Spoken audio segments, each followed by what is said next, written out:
Shalom saudara yang dikasihi Tuhan. Saya berdoa saudara dalam keadaan baik, sehat, serta melimpah dengan ucapan syukur. Firman Tuhan hari ini, jangan gelisah hatimu. Sebelumnya mari kita berdoa. Tuhan Yesus, Tuhan kami, Juru Selamat kami bersyukur buat hari ini. Kami ada karena kemurahan Tuhan.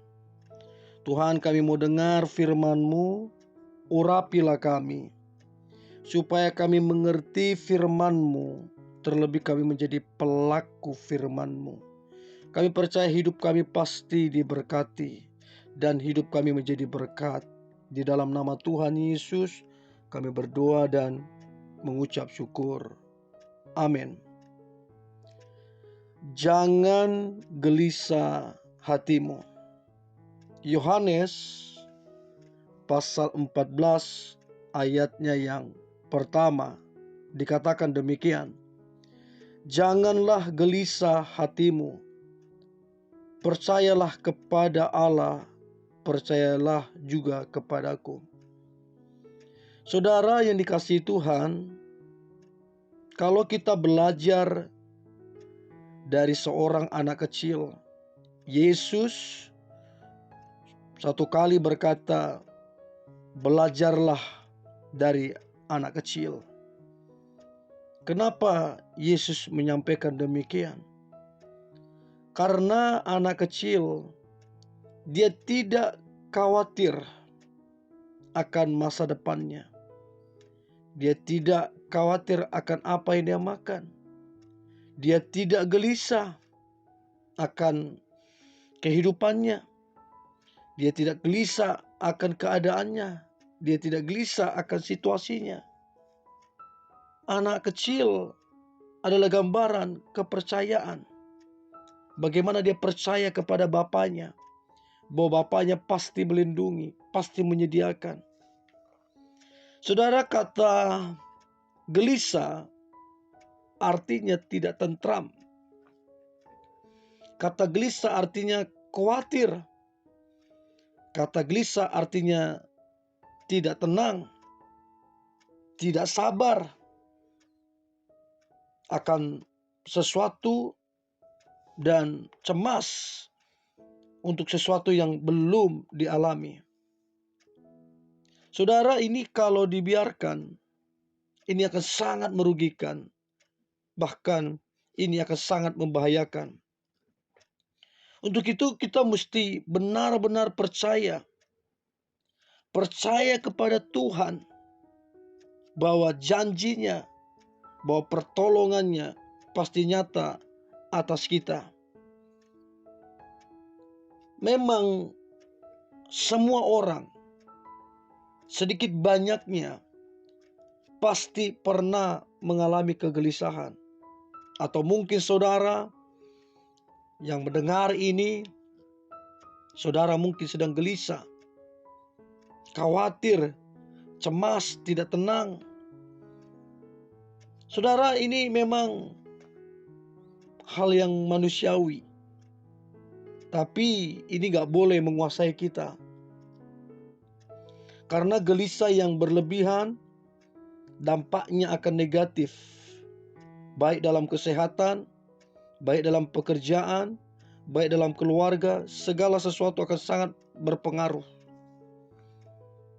Yohanes pasal 14 ayat yang pertama dikatakan, janganlah gelisah hatimu, percayalah kepada Allah, percaya juga kepadaku.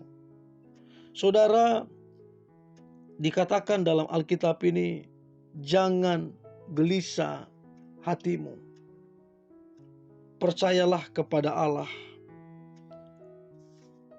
Jangan gelisah hatimu artinya percayalah bahwa Tuhan pasti menolong.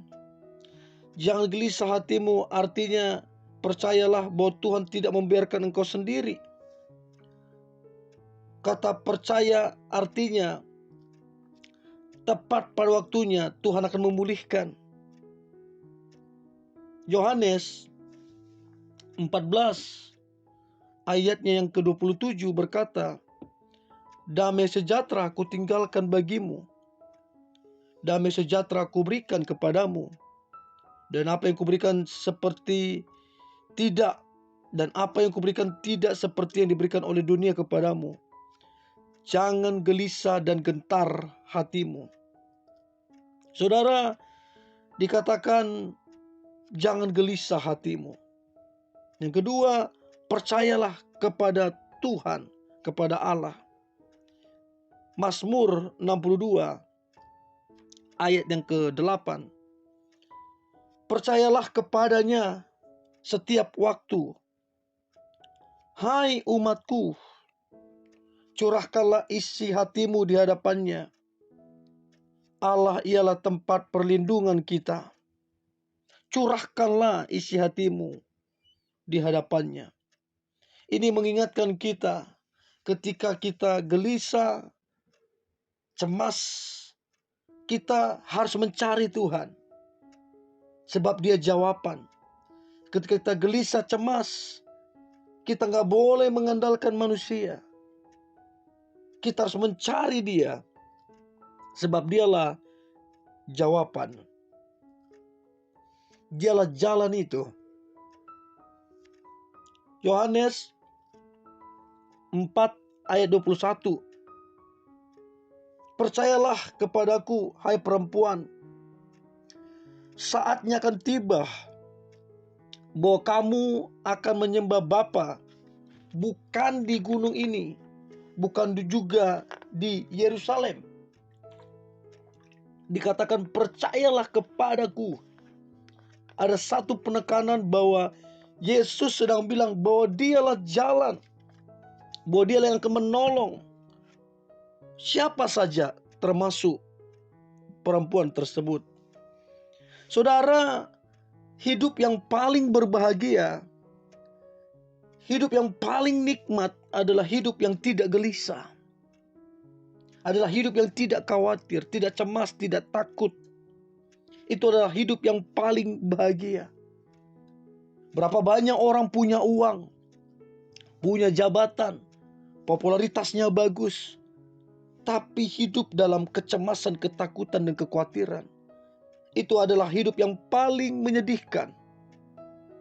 Dan untuk kita mengalami kebahagiaan yang sejati, maka kita harus percaya kepada Tuhan, bersandar kepadanya, dan yakin bahwa Tuhan pasti menolong dan memulihkan serta memberkati kita. Saya tidak tahu saudara, seberapa besar kecemasan saudara, seberapa besar ketakutan saudara, tapi dengarkan baik. Jangan biarkan itu terus-menerus menguasai saudara, karena itu akan sangat merugikan.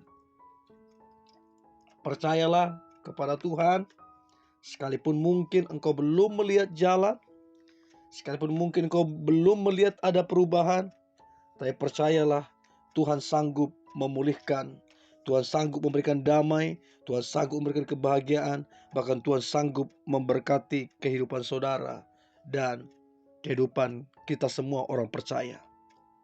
Untuk itu, terus percaya dan terus berharap. Mari kita berdoa. Terima kasih Tuhan Yesus, anugerah-Mu luar biasa bagi kami. Sungguh kami bersyukur punya Tuhan seperti Engkau. Janji-Mu terbukti, janji-Mu dinyatakan, rencana-Mu indah, rencana-Mu dahsyat, rencana-Mu tergenapi. Kami gak boleh cemas, kami gak boleh khawatir, sebab kami punya Tuhan yang merancangkan hari depan yang luar biasa. Kami punya Tuhan yang merancangkan dan memberikan lebih daripada yang kami minta, lebih daripada yang kami doakan. Sebab memang Engkau Bapa kami dan kami anak-Mu. Saya percaya kami akan mengalami kemenangan yang luar biasa. Kami akan mengalami sukacita, kami akan mengalami kedamaian, serta kebahagiaan yang sejati daripada Tuhan. Dan hidup kami diberkati dengan sangat luar biasa. Di dalam nama Tuhan Yesus, Tuhan kami, Juru Selamat kami berdoa dan mengucap syukur. Haleluya. Amin.